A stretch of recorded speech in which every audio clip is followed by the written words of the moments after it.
The narcissist's abuse feels personal, but it isn't. Their harsh and abusive words feel like they are targeting you specifically, but they aren't. That might be hard to understand and agree with, but it really isn't about you. Sure, the words from the narcissist are about you and your insecurities, but the abuse isn't about you as a person. The narcissist who is emotionally abusive has been carefully watching everything about you, so they know what makes you the most upset. When the narcissist then needs to inflate their narcissist supply, they know exactly what to say to you to hurt you, which makes them feel better about themselves. While the words are very much about you, it is really about the narcissist and their own insecurities. Today I will discuss why it feels personal when the narcissist attacks you, but it really isn't about you. But first, I'm Dr. Emily Mayfield, a licensed psychologist. Thank you for watching this video and being a part of the Mindset Therapy family. If you enjoy this video, I would appreciate you hitting the like button and consider subscribing. When the narcissist name calls, belittles, withholds affection, rages, or gives you the silent treatment, these are all parts of emotional abuse they are engaging in. When an abuser engages in emotional abuse, it is meant to isolate the other person, scare them, and ultimately control.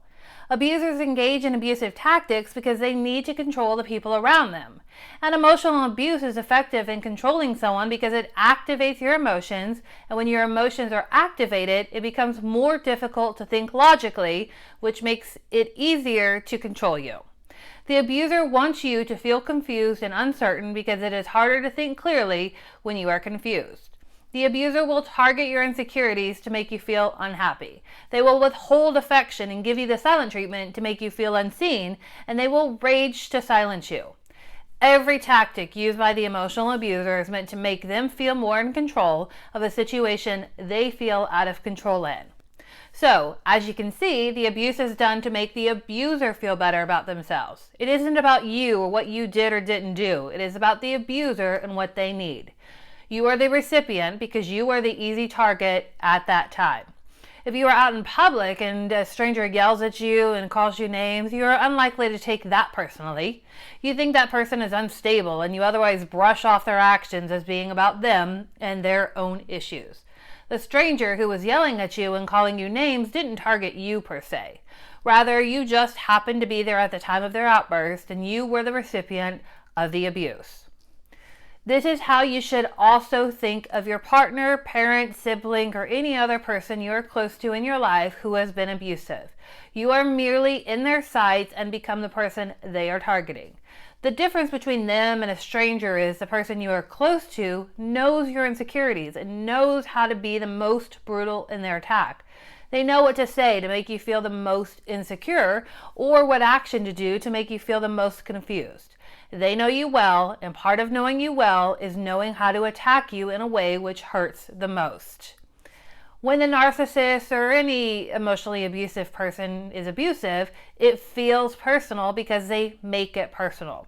But you must remember, it isn't about you. It isn't because you did something wrong, you aren't good enough, or you need to change. The narcissist is being abusive because of their own insecurities and their own waning narcissist supply. The narcissist is always on the defensive against narcissistic injury, and the best way to protect themselves against possible narcissistic injury is to attack first. The narcissist is an expert at attacking others, which means they get better at the skill of theirs. The narcissist wants you to take it personally because it gives them the upper hand as you become defensive or go silent because of the emotional pain that you are experiencing. Don't provide extra fuel to their abusive ways. Even if the narcissist says the exact thing you believe about yourself and hurts you the most, step back from the interaction and remind yourself that the narcissist is abusive and they need to put you down because they are feeling bad about themselves. There is no other reason than it being about them and not you. Once you can start believing that, then you will be able to stop taking the narcissist bait and being an active participant in their abuse. Nothing makes a narcissist happier than knowing they can control your emotions. Take the control away from the narcissist and stop believing the hurtful things they say or do to you. It really isn't about you. To learn more about how the narcissist abuse can affect you physically, click on the video in the corner, or you can find the link in the description below. See you at the next video.